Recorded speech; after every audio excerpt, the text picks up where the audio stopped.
Hey guys, welcome in. It is Brad with College SportsCast. We are here to do week 26 of the Big Fuss Show. Can I please have your attention? It's all a commotion around here. What are you talking about? Let them yap at you. It's actually very exciting. Hey guys, welcome in. It is the Big Fuss Show with College SportsCast. Got John Hammonds here with me. What's up, Hammonds? What's up, man? So if you are on Facebook with us, you can help support us by sending stars, or you can subscribe to our page now. It's only 99 cents a month.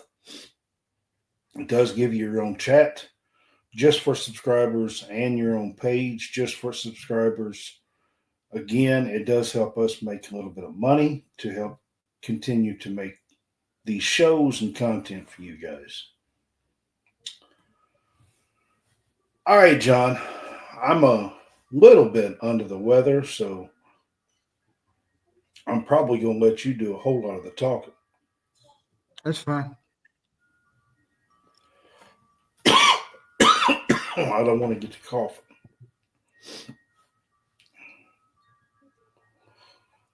All right. So it's Tuesday night. And Tuesday nights, we try to do a little bit of debating. Yeah. I probably won't be doing a whole lot of debating.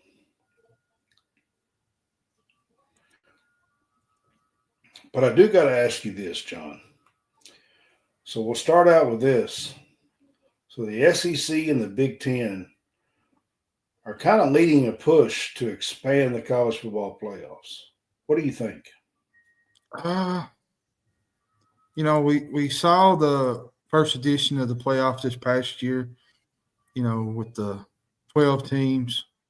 I like that. Now there's talk about adding more teams for the expanded playoff and, opportunity, a chance to compete with the big boys, all those type things. Are we sure we want to do that, though? To me, it's not going to benefit the little guy. That's a lot what J.D. Pickle said earlier this week. Not that we don't want it to, but it's not going to benefit the little guy. There are definitely some people that aren't favoring that. We saw a lot of blowouts, Brad, in the college football playoff. No one wants to see that. It's really, honestly, it's tough to know where to go from here. You got the Big Ten, you got the SEC that are probably the biggest conferences in football, and then you kind of add in the Big 12 to that range, and then you add the little guys, like I said. Who knows what's going to happen with the college football playoff, Brad? But it was clear during the college football playoffs that there probably needs to be some changes. The best teams didn't get to play a game in front of their home fans, I don't think. Alabama was one. There was a couple more teams that were ranked higher in the polls than teams that actually got a better seeding than most of them. Some of them didn't make sense. And I think, yes, there needs to be change. I just don't know what that option and what that I'll be honest with you. I don't like the expansion. 12 was pretty decent. I kind of think 12 might be too many, to be honest. Mm-hmm.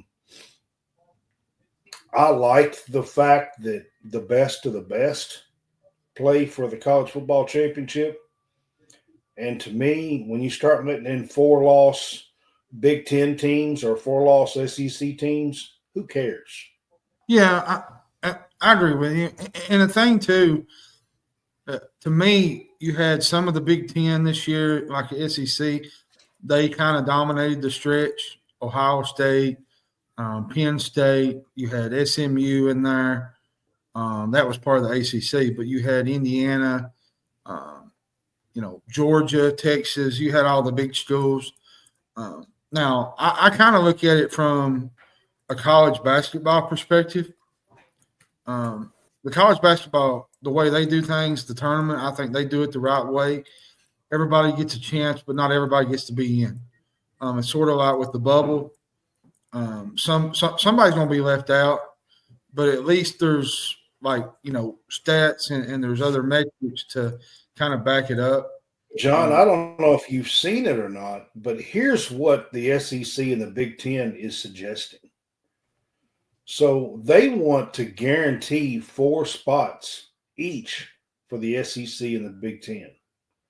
2 for the Big 12, 2 for the ACC, and then 1 to 3 at-large teams, depending on whether it's 14 or 16. And if Notre Dame is inside that top 14, they automatically get in too. So that means you have no at-large teams. No, to me, I don't think that's right. I mean, because you saw this year, Indiana gets dominated by Notre Dame. SMU got whipped against Penn State. Like, you're putting in teams that, from a record standpoint, they do belong, but from a competitive way, they just simply didn't. They just simply didn't belong. Now, I'm going to be honest with you. This Big Ten SEC meeting is going to shape the future of the college football playoff. Well, that's what they're pushing for. And, okay, I didn't put it in here, but 1 group of 5 spot is also added to that. But that basically means you're going to get a whole bunch of 4-loss Big 12, ACC, Big 10, SEC teams, and 1 smaller school from mid-tier conference. Well, and even if you look at it from last year's top 25, okay, you had Texas and Penn State. They would have received byes in the current 12-team format. Ohio State would have hosted probably Arizona State instead of Tennessee. To me, this is the area where the changes come into play. Like Boise State earned $8 million just for the Mountain West by getting to the Fiesta Bowl quarterfinal.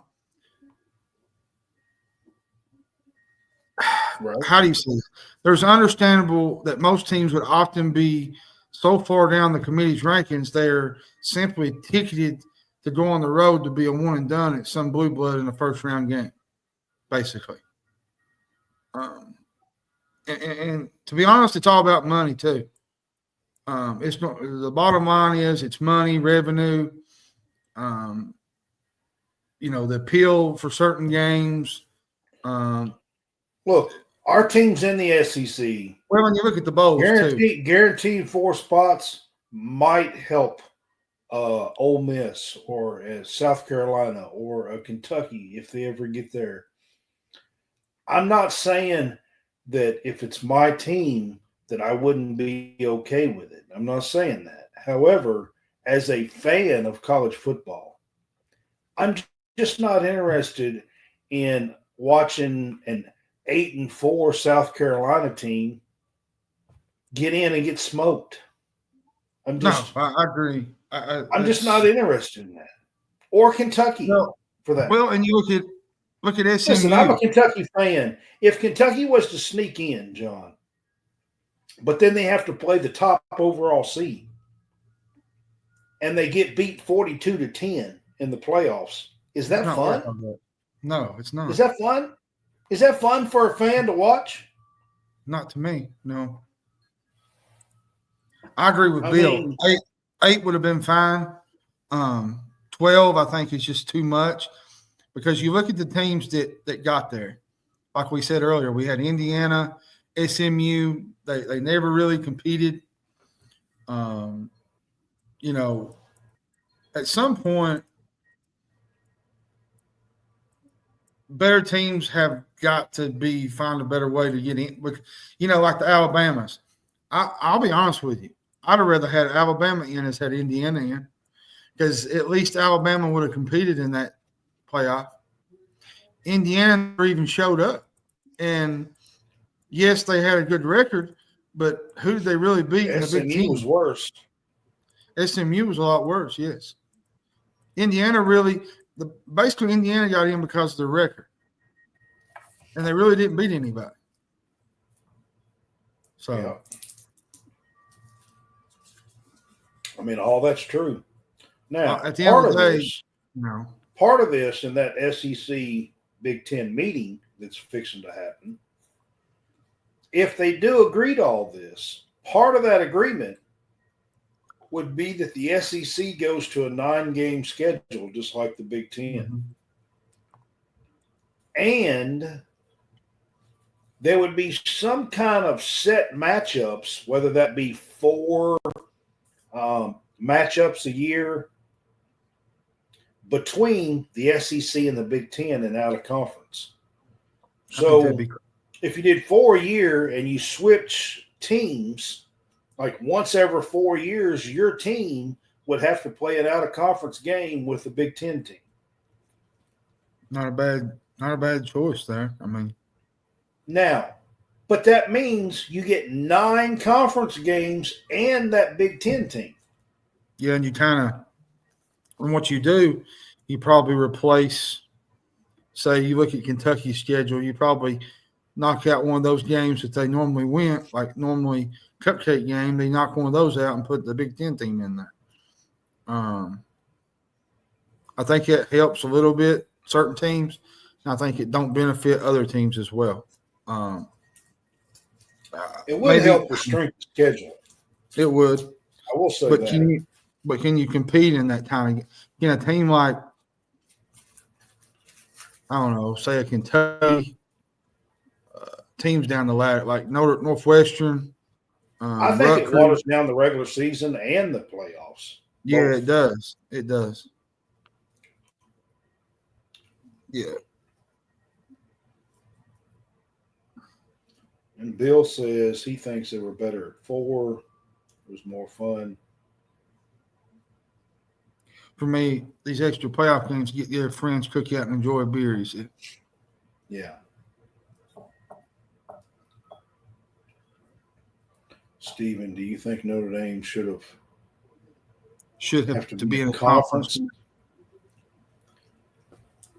I mean, listen, it is when TV networks are giving you your own deal and you don't have to split it with others, I get it. Yeah. I would do it too. Because Notre Dame has their own TV deal with NBC.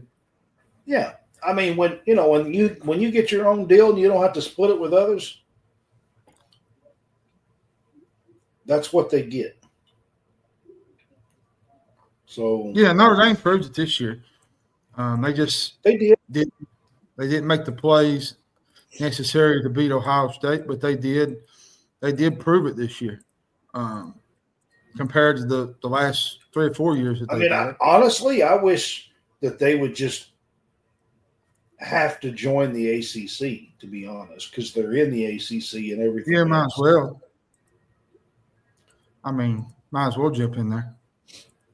But overall, they have a pact. I think 4 of their games are with ACC teams already. But overall, Brad, I think this would be a good thing. I think for some teams, and I think for some, it could backfire a little bit.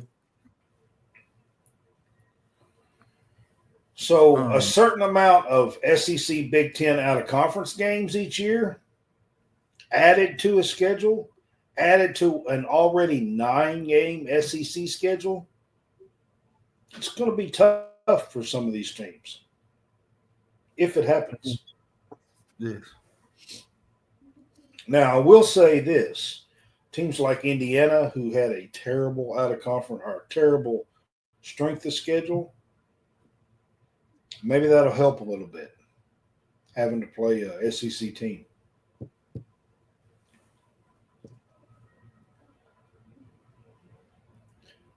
But overall, I'm not a big fan of expanding it beyond the 12. I really like. I think it should have been 8. Really. I agree. I think it should have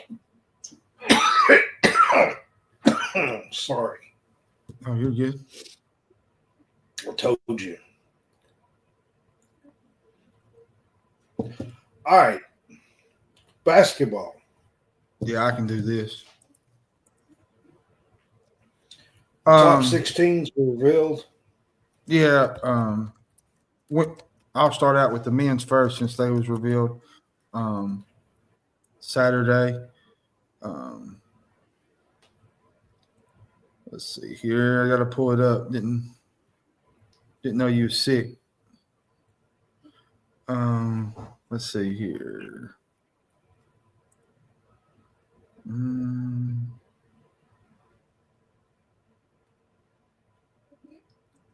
Top 16. Here we go. Sean and I both have articles on stadiumrant.com. I have one about the women.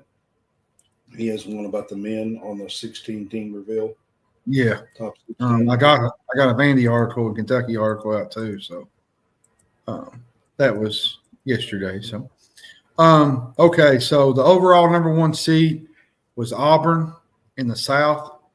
They're the 1 seed. The second, I'm guessing the second one was Duke. The third one was Florida in the West region. Or no, wait a minute. Alabama was second in the Midwest. Duke was 3 in the East. 4 was Florida in the West. The 2 seeds, Tennessee was in the East. Texas A&M was in the South. Purdue was in the Midwest, and Houston was in the West. The 3 seeds was Iowa State in the Midwest. 10 was Kentucky in the West. 11 in the South was Wisconsin, and 12 was Arizona in the East. Now, the 4 seeds, 13 was Texas Tech in the South. Michigan was 14 in the West. Kansas was 15th in the Midwest. And 16 was St. John's in the East. Let me ask you about Kentucky. They were 10, and then Saturday night they let Texas come back and win late. Do you think that's too high for where they currently are? Probably not. I say that because of their quad 1 wins. They still have, a really great resume. They need to win tomorrow night. They need to beat Vanderbilt, I think, just to get a little confidence win. Now they do got a tough game coming up against Alabama, and then they go on the road to Oklahoma. An Oklahoma team that just got absolutely humiliated on the road tonight at Florida. An Oklahoma team that is not playing good basketball. An Oklahoma team that is basically dead. Let's just be honest. And Kentucky needs to take advantage of this road game, which it won't be easy because we haven't played good on the road. But Oklahoma is another winnable game, like Texas. How we come out, how Butler's going to get healthy, how Carr is a shell of himself. Lately, he's not looked like the same Carr we had that when we played Duke. Now you got Jackson Robinson. You know who Carr reminds me of? Maybe y'all remember Trey Mitchell from last year. Yeah, he's a shell of himself. Trey Mitchell played really good, hurt his back, and then was a different player towards the end of the season. Now, I will say, out of this group, that I like the most is St. John's. They're the top dog in the Big East. Year 2 under Rick Pitino. They have a really interesting resume, Brad. They're 21-4. From a metric standpoint, St. John's would probably be sitting on the bubble. But like others, I've got them as a 4 seed in my own little thing. I think it's pretty much said that Rick Pitino is probably going to be coach of the year in the Big East. He's doing some really great things. They beat a good Creighton team Sunday. And then you got the whole Duke where they're at. From an eye standpoint, they're probably the best team in the country. They got some things in their resume that kind of worry you, but they do have some elite wins. Arizona and Auburn. The Auburn game was at Cameron. You don't go into Cameron and win most of the time. Usually it's a tough place to play. Now they did beat Auburn, but Auburn's got, I think, 15, 16 wins against the quad one, which is impressive. Something crazy. I don't think they're going to be knocked off the number one overall. But I do think compared to Alabama and Florida and Tennessee, Duke is probably the second best one seed in the in this region, in this bracket reveal. So, and then you got the SEC, Brad, overall. What was it? 4 of the top 6 was SEC teams. Yeah. Just impressive season so far for the SEC. 6 of the top 16 and 1 or 2 others are in for a top 4 seed. This is a really big historic dominance by this league. We could have 14 teams bid-wise to the SEC, to college, to the March Madness. And to me, that's impressive. We could, but I think it's going to wind up being 12 or 13. Yeah. And on the women's side, let's see. The women's side was UCLA was number 1. You had the 1. You had UCLA as 1. The second was South Carolina. 3 was Texas. And 4 was Notre Dame. Now, the 2 seeds were LSU, NC State, UConn, and USC. 3 seeds were Duke, TCU, North Carolina, and Kansas State. The 4 seeds were Oklahoma, Ohio State, and Kentucky.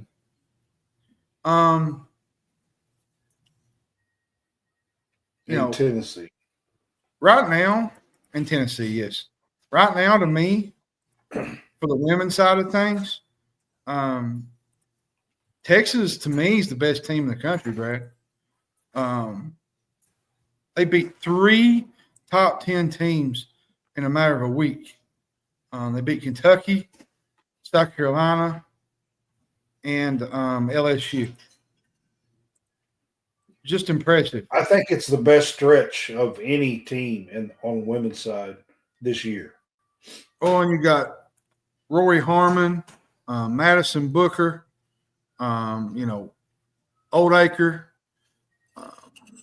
This is an impressive basketball team. Preston, Lee, Jones, they're tough. Yeah, now, to be fair, UCLA, Notre Dame's going to be there. Notre Dame's got Hidalgo, Martin Betts for UCLA. Then you got South Carolina. Carolina. Earlier in the season, Notre Dame beat Texas. That's one of their losses. Yeah. And then you kind of got, South Carolina's still there. One of my favorites still to compete. UConn's playing at a really high level. Kansas State is playing really, really good. USC with Juju Watkins is doing really good things, and even Kentucky. But right now, Kentucky is really, really having a tough time as of late. Losses to Texas. They lost to A&M right there early. There was a couple games there that probably knocked them out of the 3 seed range. But overall, he's done a really great job, Kenny Brooks, with what he's done. There's a couple teams that are outside the top 16, I think, that are pretty good teams. You got Alabama, Ole Miss, West Virginia's in that group. Alabama, like I said, Baylor. But I think when it all comes down to it, with the women's side of things, I think you notice it in the women's side of things. Usually, the top 10 best teams usually make it to that Elite Eight. It's a little bit different than the men. The men sometimes have an upset here or there, but you don't see a lot of that in the women's. Now you'll see a first round or second round game, but a lot of times you see a lot of the top dogs advance past the Elite Eight into the Final Four. But the women's got a slew of teams this year that could possibly win it all. I still say it's probably about 7 teams that could win it all. I think there's probably 12 to 15, 16, 18 teams that could make it to the Elite Eight. Yeah, I do. Kentucky, I'm proud of them. I'm proud of them being in there. They were 13th in this list. Had a great season so far. They've got a few big games coming up. They're 9-3 in the SEC. 4th, hanging on to that double bye spot right now. Proud of the way they done and the way they have played this year for the most part. Had a couple of rough games there against good opponents, defensive opponents. Texas is one of the best. So,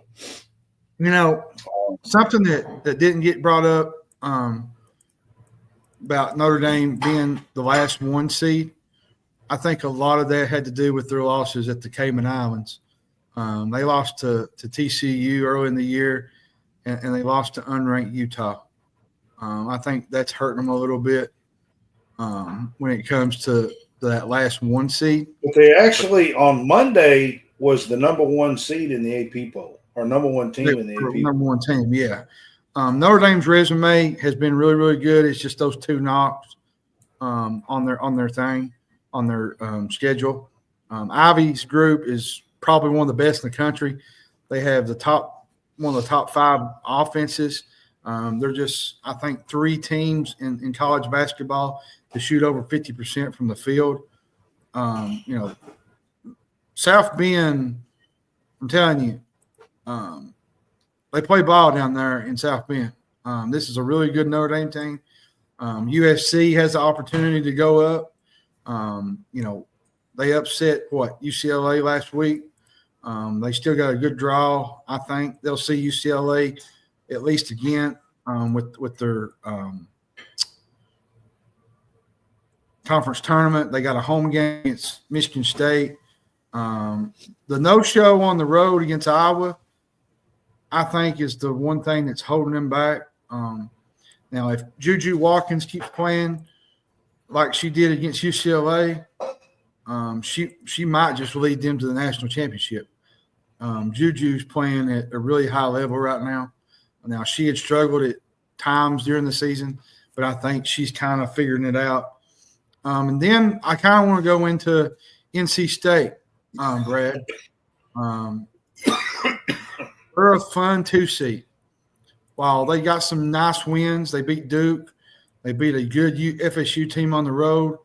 They're still lacking some of the quality wins, but they're not going to lack much opportunities. They got North Carolina coming up, I think, Georgia Tech. Then you throw a game in there against Notre Dame. NC State is a team to watch going down the stretch. I think they're a really fun team down there in Raleigh. I think they're going to be in the mix to possibly go to the Sweet 16, maybe even the Elite Eight. Just like the men's, the SEC had 6 teams in this top 16 here, just like on the men's side. So the SEC is leading both the men's and the women's. And by the way, I'm watching ball on a separate television here. Kansas is down to 18 points. Kansas is falling apart, man. Yeah. Well, kick John off there for a second. He'll find his way back. He was talking about Kansas. Kansas is not in the top 16.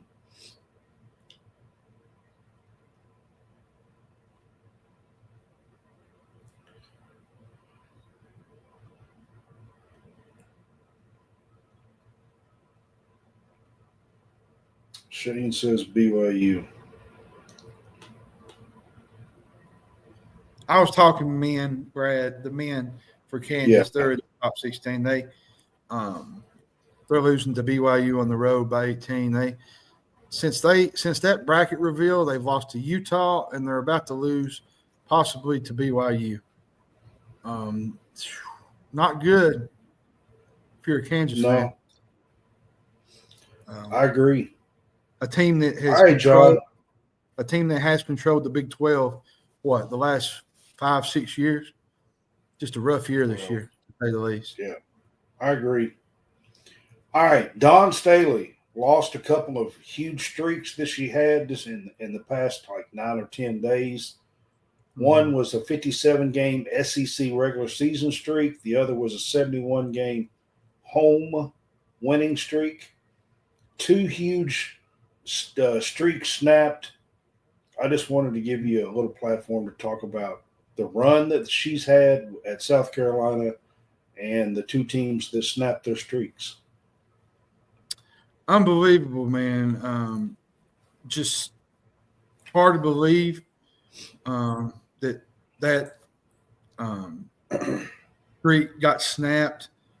It's since she took over for South Carolina, she's done some amazing things for the Gamecocks. They just didn't show up against UConn. The effort wasn't there. Joyce Edwards, I think, had 17. And she tried to lead them. Asa Fudd had 28 in that game for UConn. If Fudd and Beckers gets going, UConn's hard to top. But she had you got to think about this, Brett. She had a 43-game win streak snapped by UCLA. They also had a 17-game win streak that was snapped by Texas. That's hard to do, y'all. In any league, NBA, men's college basketball, 57 straight SEC regular season wins is insane. It's tough, and to lose that many, to win that many, and then to lose one, it just it's just tough. And Dawn Staley will regroup. She'll figure it out how to get things going back again. This is a really good South Carolina team.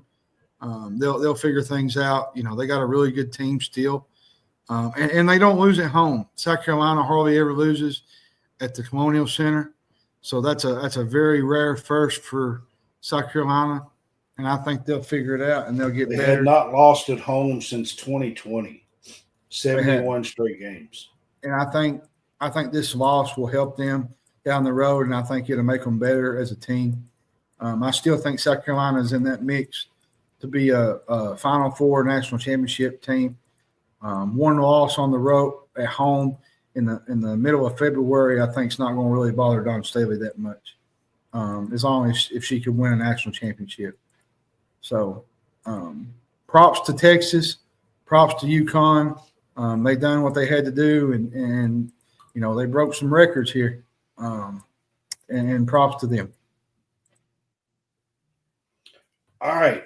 One more that I got to ask you about on the women's side, Mikayla Blakes.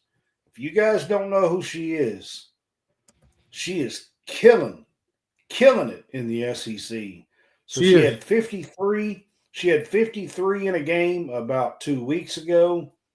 On Sunday, she dropped 55. Not only is that a freshman record nationally, 55 is also the most points scored by a women's player in SEC history. By the way, Mikayla Blakes is a freshman. She is. She's putting up some gaudy numbers. Breaking her own record. She dropped double nickel on Sunday. Brad, it is rare in any college sport, even NBA, that a record is broken twice in 1 year by the same player. She set a SEC freshman single game record, like you said, at 53. Scored 55 against Auburn. The 55 wasn't just what SEC; it was most scored by a freshman in NCAA history. Ella Deladon, I think, scored that many, 54 for Delaware. I think in a tournament game, or no, it might have been a regular season game. She's averaging, I think, close to 22 points per game. First division and by the player. way, in the SEC opener, she dropped 36.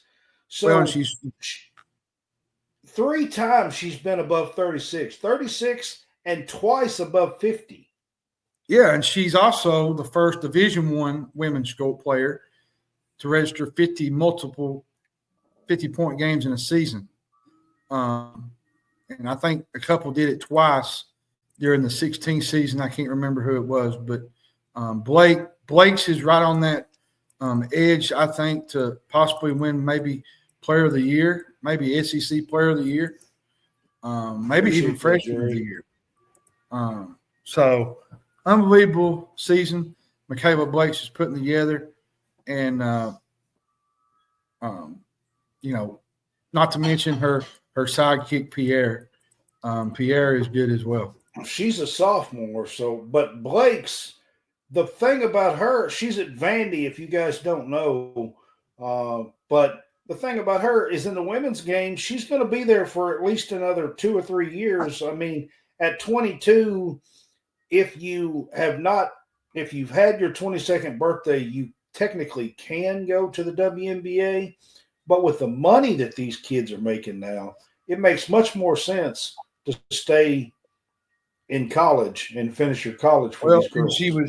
She was added to the Don Staley Award, the late season watch list. Impressive to have your name in that regard. Do I think she's going to win National Player of the Year? No, but I think. But I do think that she will make an All-American team, and I also think that she will probably be named the Freshman of the Year, and that's saying something because Sarah Strong from UConn and Joyce Edwards from South Carolina have both been talked about as Player of the Year, Freshman Player of the Year so far this year, and Blakes is coming on strong. She is playing really good basketball. I mean, when you can break 53 and 55 in games, and she's hit a couple of game winners as well. Yep. All right. This is kind of the last one that we're going to do tonight. I'm trying to make this a little bit shorter, so I'm not talking my head off tonight. But Coach of the Year candidates. We haven't done a Coach of the Year thing really for a little while, men's and women's. I just want to kind of to hit this, John, for you and talk a little bit on the men's and women's side. We'll start on the men's side. Probably for me, one would be Pat Kelsey. He inherited Brad a dumpster fire from Kenny Payne, and has got Louisville going possibly to the big dance in his first year. That alone probably puts him in the conversation for it. I think he's in. Isn't he 20-6 or something like that? And Louisville was dealt with some season-ending injuries. Kashawn Pryor was one. Corin Johnson got hurt. And to do that, it for me is even more impressive. I think you got to look at a guy like Rick Pitino, 21-3. They've done it in classic Pitino fashion. Play disruptive defense and play with a lot of effort on the boards. Been remarkable. R.J. Lewis has been really good for them. They've blossomed. He's got Zuby Okafor, some role players in the Big East in their second years in that system. And then I think you got to talk about a couple other guys like Todd Golden. How about Bruce Pearl? Bruce Pearl is one. He's built Auburn into a very good group of basketball players. I don't think he's getting enough love, Bruce Pearl. Well, he inherited Janiah Broome.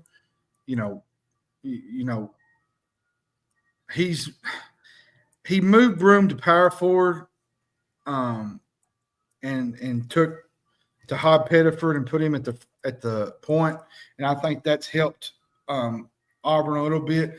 Now Broome sometimes played guard at times, bringing the ball up the floor, but I think him moving him around and moving some of the guys around, I think he's kind of gelled this team together to where they bring it to the forefront to how good they really can be, and they're hard to just knock around. They're a really good team. Maybe Mark Pope would be another one. His first year, he's beat Duke, Louisville, knocked off Tennessee twice, beat Mississippi State, who just beat A&M tonight.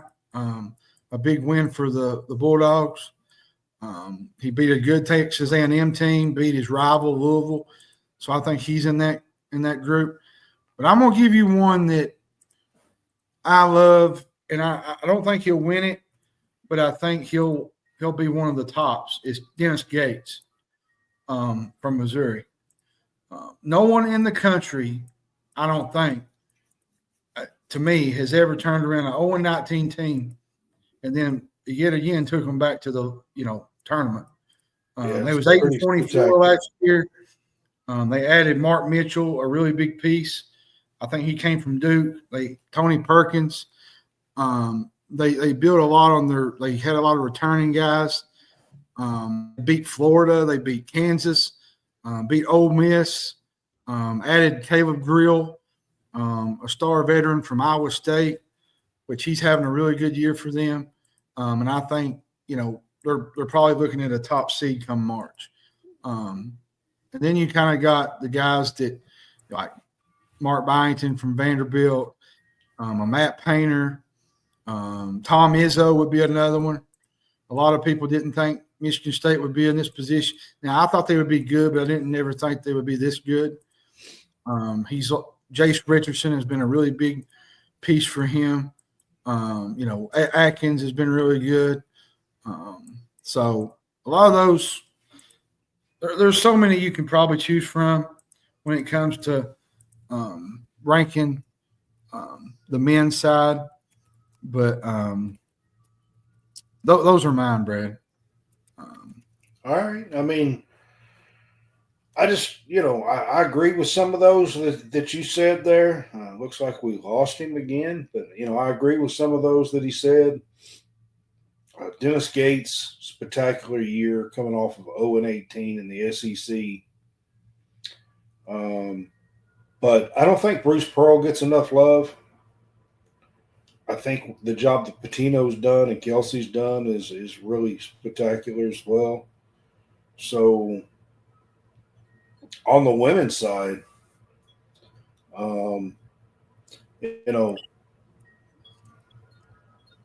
there's a bunch of them really that you can talk about. Ivy at Notre Dame, Vic Schaefer at Texas with the week that he's had and where he's got them. Yep. Maybe Kenny Brooks. I mean, 20-4 coming back. Kentucky was at the bottom of the SEC the last 2 years, and the job that he's done. And possibly, Kim Caldwell in Tennessee would be one. I would pick Kenny Brooks over Kim Caldwell. The only reason why is because Tennessee has not been at the bottom of the SEC. They've been more in the middle of the pack. Kentucky's been at the bottom. I think what he did getting them into the top 12, 13, 14 is a little bit better job than what Kim Caldwell's done, getting a team that had Jewel Spear and Puckett and a few players returning. Carol Lawson would be one from Duke. They've had a really good year. She done really good in the transfer market. She pulled some people together. I mean, we just had a whole conversation about Mikayla Blakes. Let's look at the job that Shea Ralph has done. Yeah. Bringing in Mikayla Blakes and Pierre. Kevin McGuff would be another one. The Ohio State coach. I think he's done really good with Ohio State this year. Shauna Green. You got to talk about Gottlieb at USC. Yeah. There's so many. UCLA. Terry Morin has actually done a really good job with this Indiana team. They're not as good as they was a year ago, but they're still pretty decent. Yeah. She's kind of brought them back from losing their pieces that they lost a year ago. But you could probably go down the line and look at different coaches. But I think Kim Caldwell for me would be one. If Kenny Brooks was not in that mix, I'd probably put Kim Caldwell because, this woman basically put a whole group together, sort of like Mark Pope in a year, like in a month. And she even had a baby and still coached. That says a lot about who she is. So a lot of coaches to look at when you settle down about it. I mean, right now, maybe Ives or Vic Schaefer. SEC, Stephen brought up a good point. What conference do you think is the best in women's basketball? It has to be the SEC right now. You got South Carolina, Texas, LSU, Tennessee. Even Kentucky's playing really good at times. Ole Miss, Coach O, that'd be another one. Oklahoma. Coach O, what she's done with that group. Madison Scott and them, they're pretty good. I think, like I said, Carol Lawson has done really good with Duke. They're going to be a top seed in March. So impressive resumes from just not from the men's side, but there's a lot of good women coaches too. All right, John, if you want to run through a scoreboard.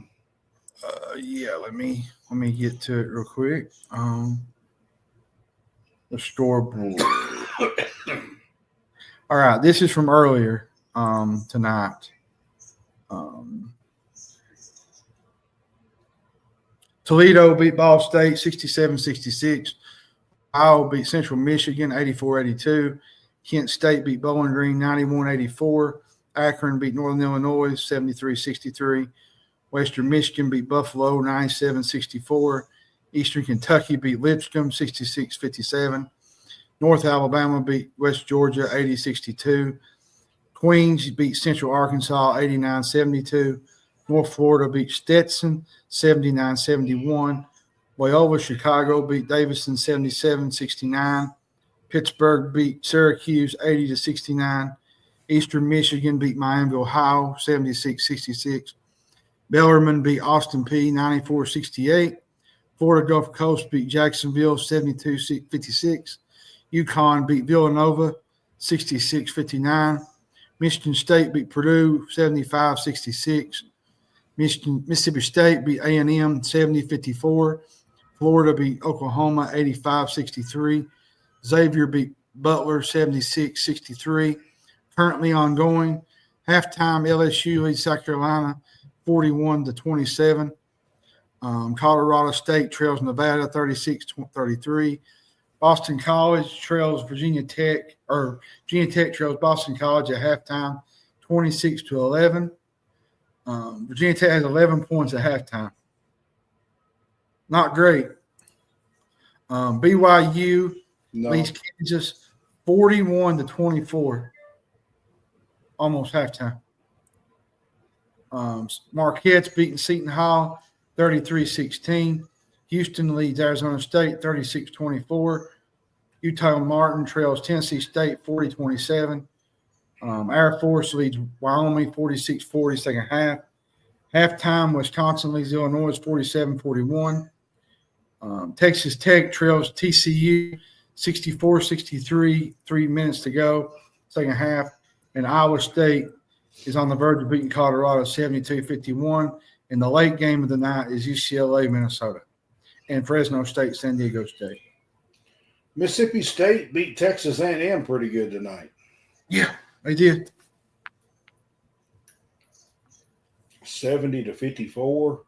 And Michigan State beat Purdue. What's going on with Purdue? Purdue's just going through a little spell.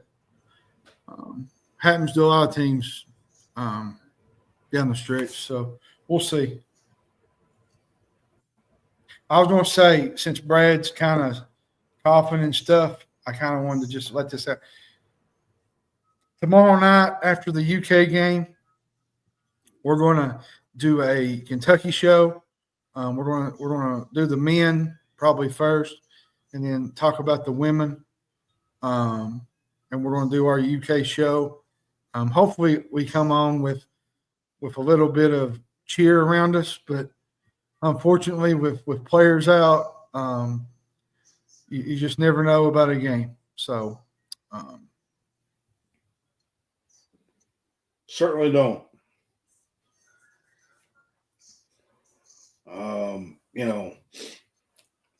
Texas had players out too, so I'm just going to throw that out there. Yeah, they did.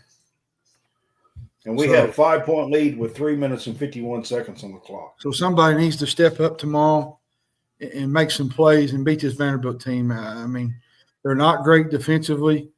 They're probably one of the worst teams in the conference when it comes to defense. Kentucky needs to kind of protect court at home and win this game tomorrow. 100% agree. All right, guys. Now, I will say Alabama, Saturday, you're probably not going to win that game, but you need to win this one, kind of have a little momentum going into Saturday because you never know about a game. Alabama don't play great at home, but it's the game Vanderbilt is a winnable game. So that's all I got to say.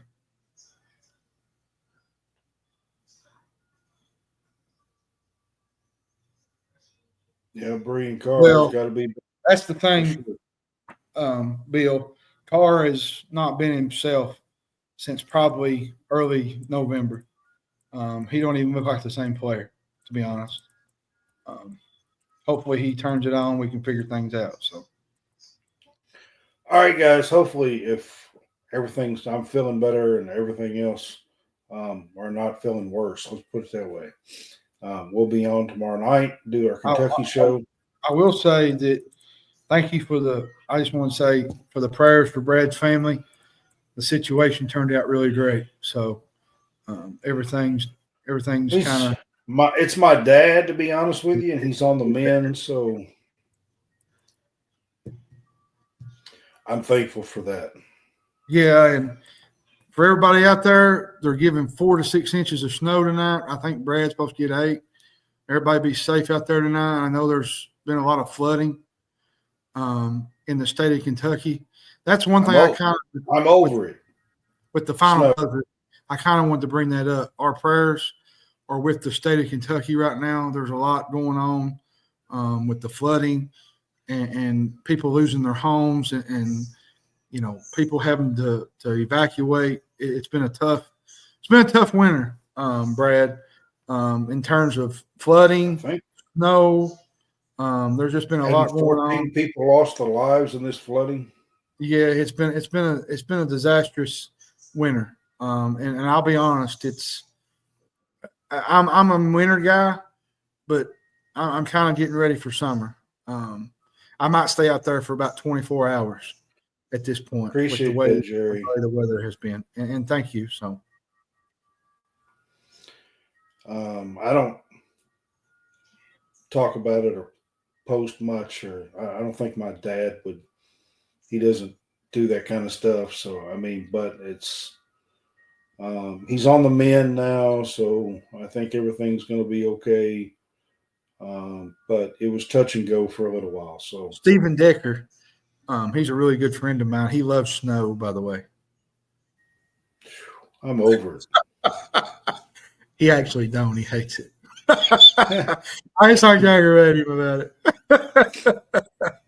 I'm over it. I can tell you that. Goodness. And we're supposed to get too much. Too much. Good day to stay in tomorrow is all I say. Yeah. All right, guys. We will see you tomorrow night. Y'all have a good one, y'all. All right, guys. This has been the Big Fuss Show. This is week 26, season 3, College SportsCast, now part of Stadium Rant. Can I please have your attention? What's all the commotion around here? It's actually very exciting.